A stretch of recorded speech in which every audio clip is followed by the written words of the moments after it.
एक महिला को 22 साल हो गए थे शादी को, एक पत्र होगा।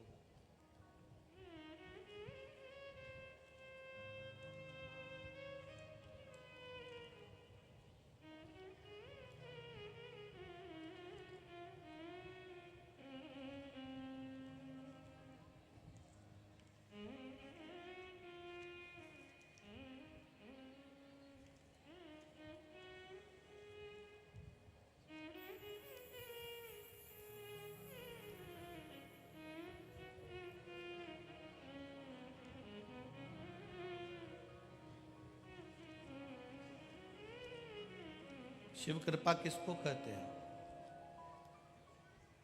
भगवान शंकर की करुणा किसको कहते हैं?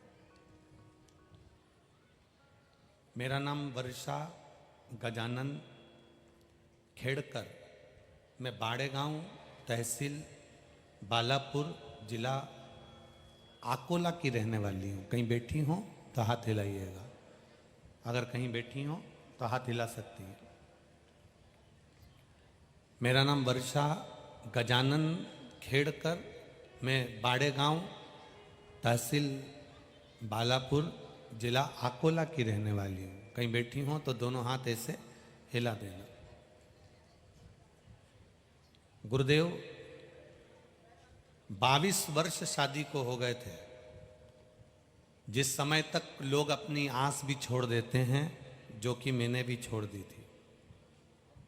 संतान का सुख नहीं था 22 साल शादी के होने के बाद।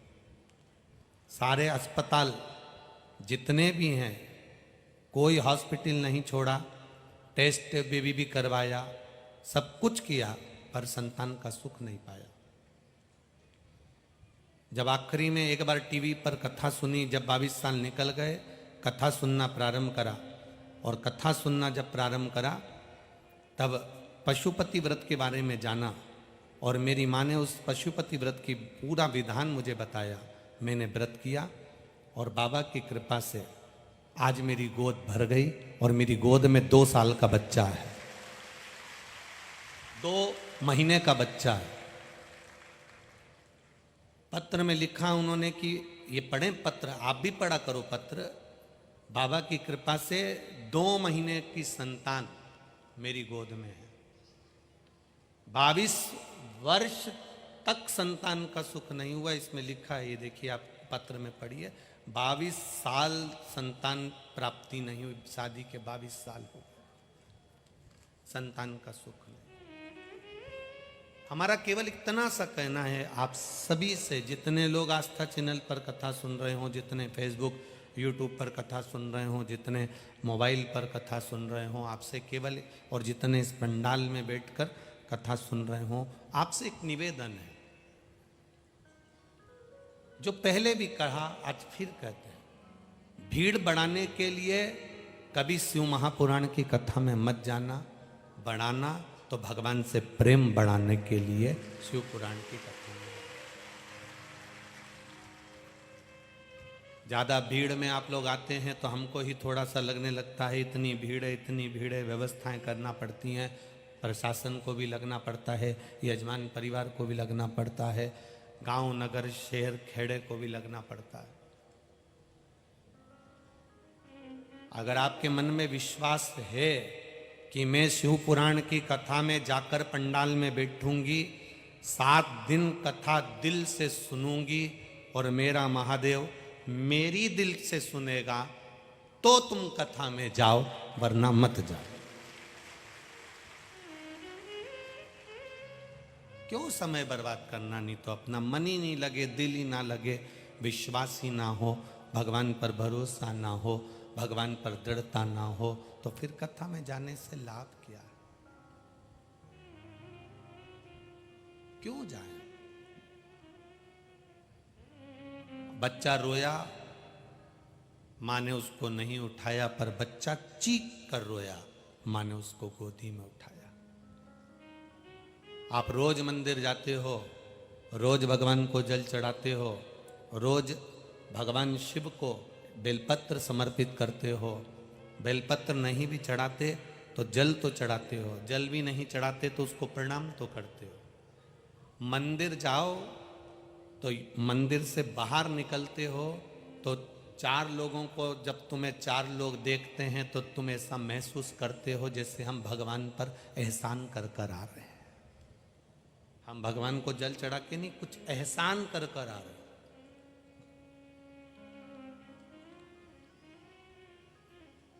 भगवान को जब जल चढ़ाकर वापिस घर की ओर चलो तो ये मत सोचना कि तुमने भगवान पर एहसान करा है जल चढ़ाकर, या किसी के ऊपर एहसान करा है, या सियोर वाले महाराज के ऊपर एहसान करा है जल चढ़ाकर। उन्होंने कहा था तो हमने चढ़ाया, नहीं तो मैं तो जाता ही नहीं। एहसान आप भगवान पर भी नहीं कर रहे हैं और सियोर वाले महाराज पर भी नहीं कर रहे हैं और किसी पर नहीं कर रहे हैं। जब जल चढ़ाकर भगवान को आप जल चढ़ाकर जब निकलो तब भगवान से कहकर निकलना। राम जी रोज घूमने नहीं निकलते, भगवान कृष्ण रोज घूमने नहीं निकलते। दुनिया के जितने भी देवी देवता हैं वो प्रतिदिन भ्रमण पर नहीं निकलते, पर स्कंद पुराण, शिव पुराण, लिंग पुराण, नर्मदा पुराण, पद्म पुराण, गर्ग संहिता, ब्रह्म वैवर्त पुराण, नारद पुराण, कुर्म पुराण, नरसिंह पुराण, ये जितनी पुराण आप उठाकर देखेंगे प्रत्येक पुराण में लिखा है 33 कोटि देवी देवता कभी भ्रमण पर नहीं निकलते, कभी घूमने नहीं निकलते। 33 कोटि देवताओं में केवल एक देवाधिदेव महादेव ऐसे हैं जो प्रदोष काल में प्रतिदिन भ्रमण पर निकलते हैं। प्रदोष काल में प्रतिदिन भ्रमण पर निकलते हैं। रोज प्रतिदिन प्रदोष काल में मेरा देवाधिदेव महादेव भ्रमण पर निकलता है। जब आप मंदिर से वापिस जल चढ़ाकर निकलो, हमने एक नियम आपको बताया है, आपके स्मरण में होगा। शिव जी को जल चढ़ाओ, उसमें से थोड़ा सा जल झेल कर अपने कलश में लेकर घर आ जाओ। बोला था कि नहीं बोला था? बोलो बोलो, जम के बोलो। बोला था ना? घर पर लेकर आओ, थोड़ा सा छीट दो या आचमन कर लो, या घर के लोगों को पीने के लिए आचमन के लिए वो दे दो। उसका कारण क्या है? क्यों कहा कि मंदिर का जल झेल कर लिया ना? खाली पात्र मत लेकर आना, उसमें 2 बूंद भले जल लेकर आना, पर वहां से जल चढ़ा हुआ लेकर आ जाना। क्यों कहा? उसका कहने का कारण केवल इतना था कि आप जब जल चढ़ाकर वहां से चलो तो भगवान को कहकर आओ कि बाबा रोज भ्रमण पर जाते हो, बड़ा दुख है मेरे जीवन में, आज जब भ्रमण के लिए निकलो ना तो मेरे दरवाजे पर केवल आप दृष्टि दे देना तो मेरा भाग्य सुधर जाए। आप मेरे दरवाजे पर मात्र दृष्टि दे देना।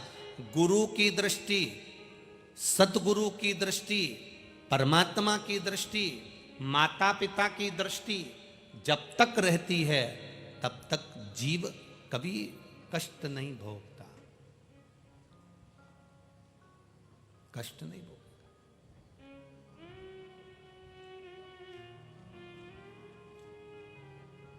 महाराज,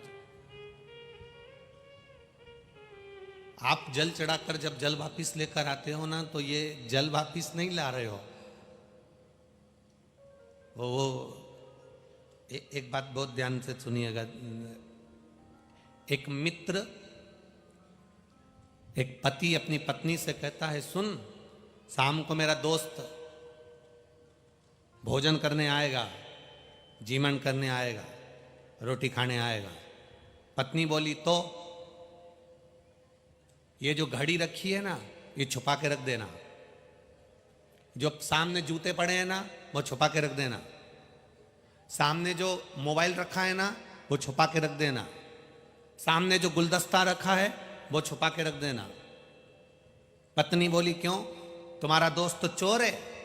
पति बोला, नहीं, वो अपने सामान को पहचानता है। चोर वो नहीं